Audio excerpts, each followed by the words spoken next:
Welcome to my channel Lakshmi Ramana recipes. ఈరోజు మనం మంచి రుచికరమైన నోటికి పుల్ల పుల్లంగా కారం కారంగా ఉండే ఒక పాతకాలం పచ్చడిని ప్రిపేర్ చేసుకుందామండి. అదే పండు మిరపకాయలు కొన్ని పచ్చిమిరపకాయలు కలిపి మంచి రుచికరమైన పచ్చడి అండి. పెద్దవాళ్ళు ఎక్కువగా చేసేవాళ్ళు పంట పొలాల్లో పనులు జరిగేటప్పుడు వేడివేడి రాగి సంగటిలోకి ఈ పచ్చడిని చేసి పసుపాకుల్లో తినేవాళ్ళండి.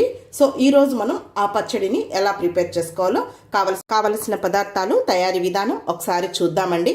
మామూలుగా మనకు జలుబు అలా చేసినప్పుడు నోటికి ఏమీ తినబుద్ధి కాదండి. అలాంటప్పుడు ఈ విధంగా కొంచెం కారం కారంగా పుల్ల పుల్లంగా ఉండే పచ్చడిని చేసుకుంటే ఇలా వేడి వేడి అన్నంలో కానీ రాగి సంగటిలో కానీ తర్వాత ఈ పచ్చడిని మనం చేసి పెట్టుకొని ఒక 10 రోజులు కూడా ఫ్రిడ్జ్లో పెట్టుకొని స్టోర్ చేసుకొని దోశ, ఇడ్లీ మనం బ్రేక్ఫాస్ట్ చేసుకుంటాం కదా అండి, అన్నిట్లో కూడా చాలా బాగుంటుంది. ఈ పచ్చడిని మనం నెయ్యి లేకుండా కూడా తినచ్చండి.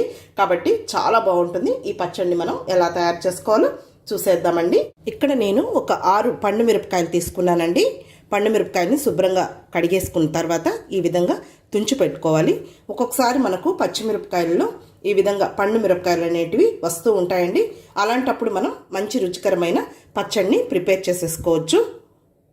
అలాగే ఈరోజు మనం పండు మిర్చితో పాటు పచ్చిమిరపకాయలను కూడా కలుపుకొని పచ్చడి చేసుకుంటున్నామండి. పండు మిరపకాయలు 6 తీసుకున్నప్పుడు పచ్చిమిరపకాయలు కూడా ఒక 6 తీసుకోవాలి. వాటిని కూడా శుభ్రంగా వాష్ చేసి పెట్టుకోవాలి. అలాగే 1 టీ స్పూన్ జీలకర్ర పచ్చిదే, ఇందులో ఎటువంటి నూనె లేదండి. అలాగే ఒక గుప్పెడు పచ్చి కరివేపాకు, ఒక మీడియం సైజు వెల్లుల్లిపాయని ఇలా సపరేట్ చేసి పెట్టుకోవాలి. పొట్టు తీయకూడదండి.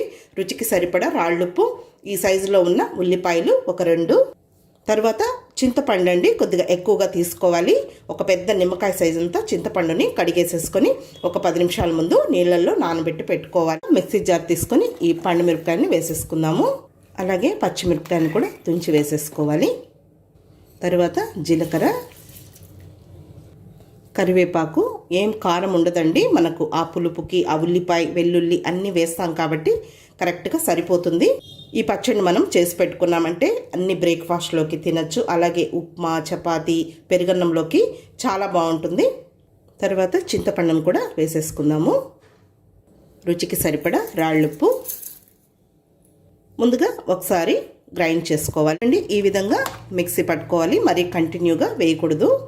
ఇప్పుడు ఇందులో కొద్దిగా చింతపండు నానబెట్టిన నీళ్లు వేసుకోవాలి. ఈ పచ్చడి రోజు రోజుకి ఊరే కొద్దీ అంత టేస్ట్గా ఉంటుందండి. ఇందులో మనం చింతపండు వేస్తాం కదా, ఆ పచ్చడి ఆ పులుపు అనేది పట్టి రోజు రోజుకి చాలా బాగుంటుందండి. దీన్ని మనం ఉల్లిపాయ వేసినా కూడా ఫ్రిడ్జ్లో ఒక 10 రోజులు కూడా స్టోర్ చేసుకొని తినచ్చు. ఇప్పుడు మళ్ళీ జస్ట్ ఒకసారి గ్రైండ్ చేసుకుందాము. చూడండి ఈ విధంగా ఉండాలి మనకు పచ్చడి అనేది, మెత్తగా వేయకూడదు. ఇప్పుడు ఇందులో వెల్లుల్లిని కచ్చా పచ్చగా దంచి వేయాలి. ఇప్పుడు జస్ట్ ఒక్కసారి గ్రైండ్ చేసుకోవాలి. చూడండి ఈ విధంగా వేసుకోవాలి. వెల్లుల్లి కూడా మనకు అక్కడక్కడ కనిపిస్తూ ఉండాలి. మంచి వాసన వస్తుందండి. తర్వాత నేను తీసుకున్న ఉల్లిపాయని ఈరోజు ఇలా సన్నగా పొడవుగా కట్ చేశానండి.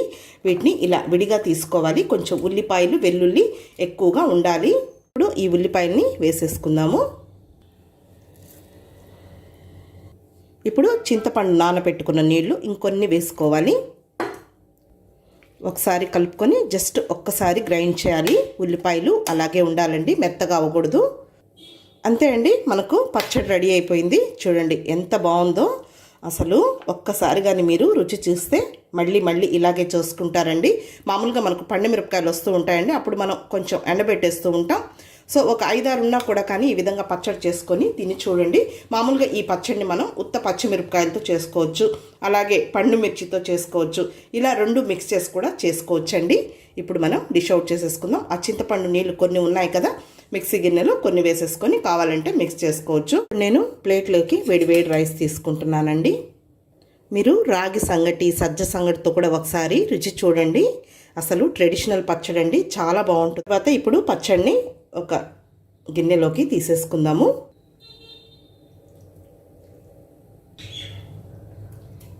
అలాగే అన్నం పైన కూడా కొద్దిగా వేసుకుందాము.